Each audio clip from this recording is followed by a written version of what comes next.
Game two, I'm really excited for tomorrow pregame.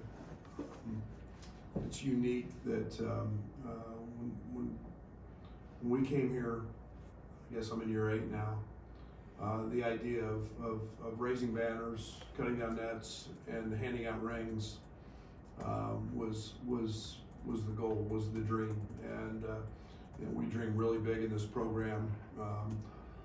Again, I apologize for the cough, but tomorrow night is a celebration of the season we had, the 3rd most wins in school history, an Elite 8 run, Big Ten championship, and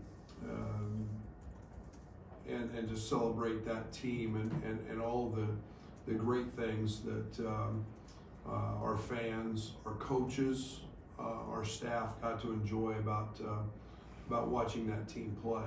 And it didn't quite end where we wanted it to, but we get to raise a banner, we get to hand out rings. Unfortunately, we've got guys with pro careers that are still playing that won't be here to celebrate that, but we'll make sure they all get the video, they all get their rings, and tomorrow to me is about the fans and the great thanks that we have and the appreciation that we have. I've said many times, this is where this program belongs. Being able to do this, it's really hard to do. We understand that, but excited for that opportunity, excited for the guys that are here, all the managers, all the coaches that have worked so hard to put us in that spot. So that celebration happens before the game tomorrow, and leads us into a great contest with SIUE, who is very good. They're coming off a game last night against Indiana. They were in that thing till midway through the 2nd half, and extremely well coached. They have legit size. They have a great guard, and they were more than impressive last night in Bloomington. I think 16 offensive rebounds they got. They played really hard. So we've got to grow from the first game in some areas, and we'll expect for them to challenge us on the glass. Their physicality, big, they've got size. Got a couple of JUCO kids that were Barton County, which won a national championship. They know how to win. They've got size on the perimeter as well. They can play be 6'9" at the 3. So excited about the challenge, and they're extremely well coached, and we'll have to play well. Coach, after game 1, do you feel like you're ahead of the curve a little bit in terms of identifying roles and execution, all that kind of stuff, or is it going to take a few games, just because it is an all-new team? No, I think we're about where I thought we would be. I think we're still, I think we've got some decisions and choices. I don't want to say decisions, choices that we can make on the front court. I think we can see us playing bigger a little bit at times. I think you can see Merez and Tommy, and I think you can see Kerry and Ben together, different combinations based on what the defense gives us. So I think we've got some things there. We played a little smaller at times in the Eastern game based on their lineup. We slid Trey down to the 4. But again, I think it's game by game, and we'll kind of feel that out yet as we still continue to define roles. How much confidence do you have in Tommy right now? It seems like he just opens up so many different options for you guys offensively. Yeah, I mean, Tommy was a couple of threes away from having just a stellar night, and the thing Tommy does is he can elevate with passing. He's been one of our best 3-point shooters statistically throughout practice. If he gets 6 of them, if he gets 10 of them, if he gets 12 of them, I'm all in. I think he's gonna make him. I think it allows us to space him in corners based on matchups, and then you saw what he can do in a post. Against double teams, had a couple of nice assists and nice passes, and his versatility on that end is a tremendous plus. But again, he's going to see legit size tomorrow night, which he did not see the first night. Did Draven make defensive improvements throughout the year, and that's why his minutes went up at the end of the year, or did he make a big leap in that regard this offseason? Both. Draven had maybe, and I'm not trying to be critical of him, Draven hit a freshman slump in January last year. He was just struggling, and he buried his nose into work and kept working. The problem we had with Draven was his hands.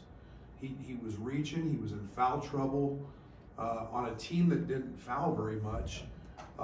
He was hurting our team because of his fouls, and therefore he was trying to be physical. He was almost trying too hard, and then something clicked a little bit later in the season, and he just got.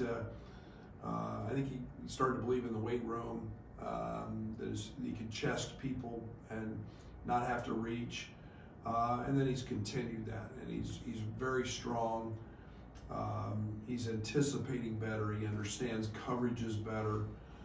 So that freshman to sophomore thing is very true as well. Brad, with Tommy, his ability to facilitate all the things you talked about offensively, but it doesn't seem like he would give up much on the defensive end, given he's 7'1" and can play around the rim. Does that remind you of anything you've had in the past, and what's that allow for you to do? I don't know if we've had anybody like him. Maybe go back to Georgie a little bit in terms of, but he's so much bigger than Georgie. But have the ability to pass, have the ability to be versatile. Georgie was more of a block player than Tommy is. I think Tommy can be one of the best shooting bigs in the country, and that wasn't G. But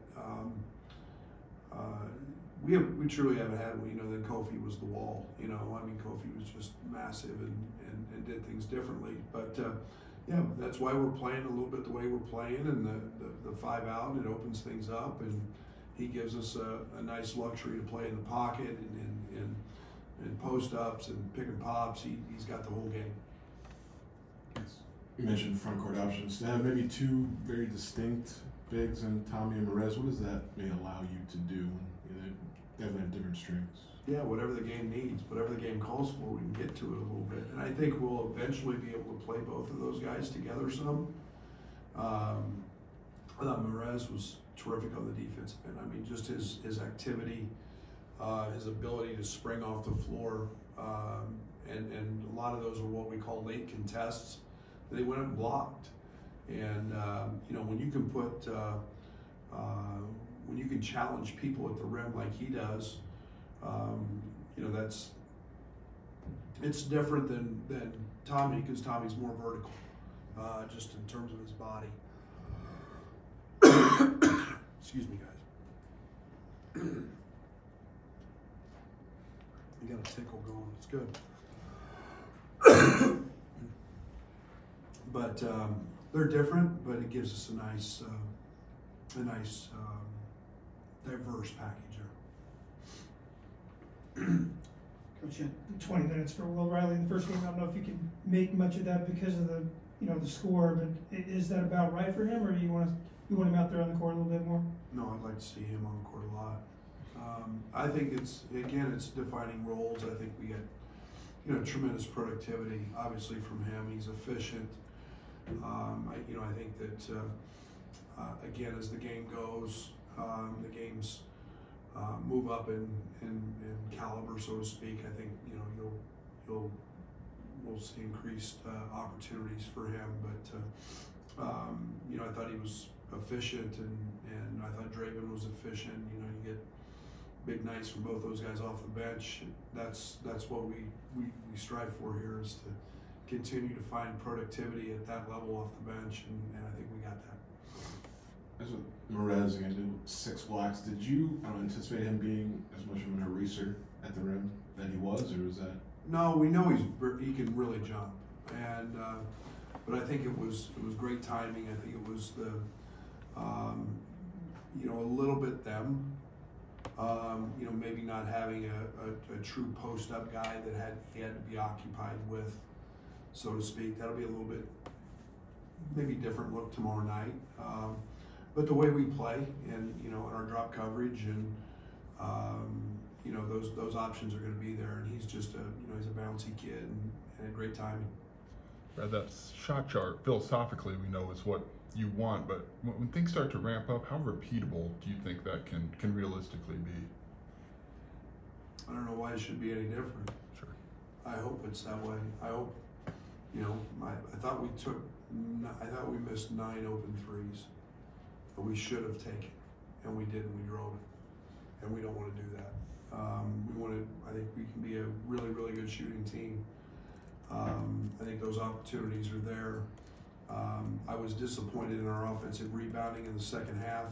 We got 50% of our misses back the first, and in the second half we got content because we made a few.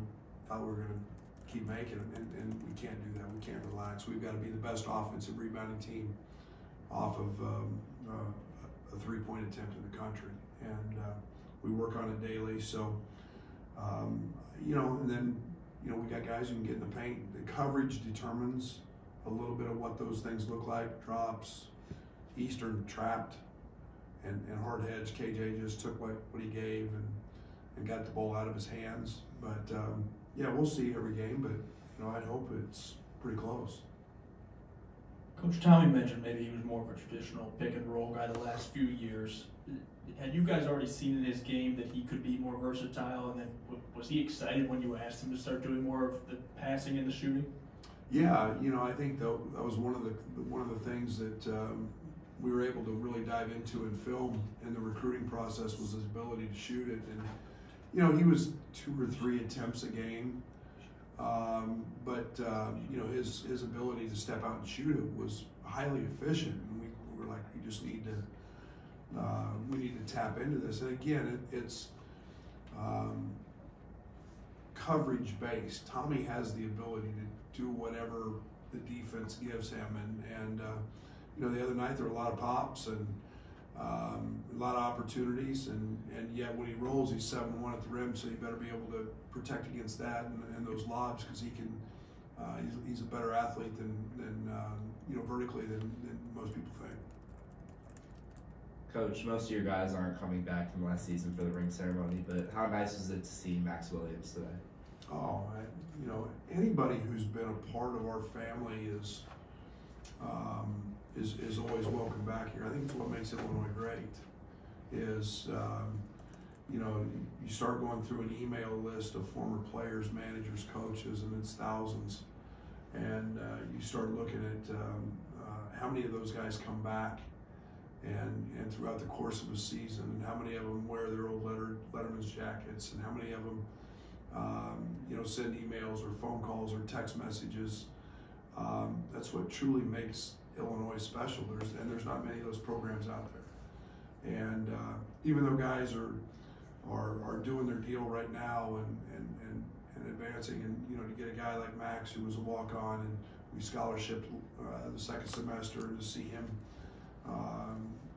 come back and want to be a part of this, and he deserves that right. He was out there every single day. We didn't see him on the court, but he was out there making guys better and fighting Marcus Domosk every day in booty ball and guarding Terrence Shannon, and there's tremendous value in that. So, my hat's off to Max, and what a wonderful young man, and he deserves the opportunity to be recognized and wear that ring. Brad, as time has gone on, it's sunk in, just all that you guys went through last year, obviously success, but the challenges you had to overcome, in particular Terrence, and does that give you a different level of appreciation? Yeah.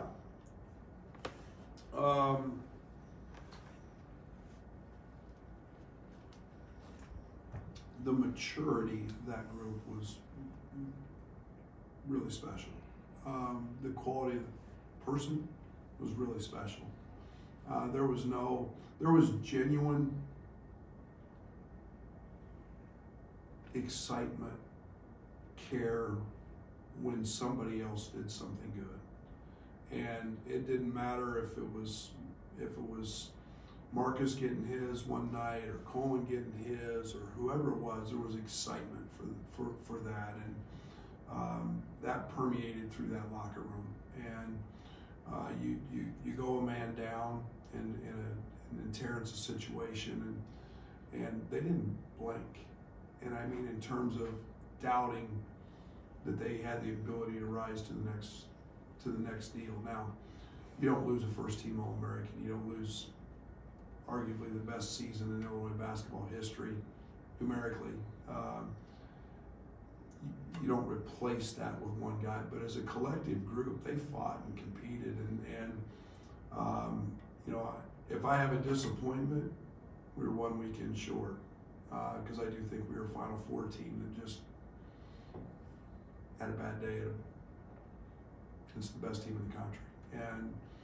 But so I feel for them not being able to make it to the last weekend. But all in all, it was an incredible group. It was so fun to coach. That team was fun to coach. They had great personality and came from sources that most people don't think about. You know, but it was a special year. This last couple of years in Arizona, Kylan was very high turnover. Was the opener maybe a little bit of exhibition? Was that a blip for him? I mean, I don't know what's maybe kind of. I hope so. We're playing different. We're playing, you know, it's the style's different. You know, they're very controlled in their motion and their flow, as they call it. You know, with two bigs, the paint was a little more congested. The opportunities for him in the paint are a little different here.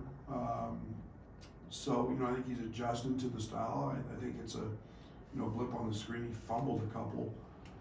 Just made one that he pitched to their bench, you know, just behind Will. But yeah, I think he's, you know, all in all, he's a pretty good decision maker.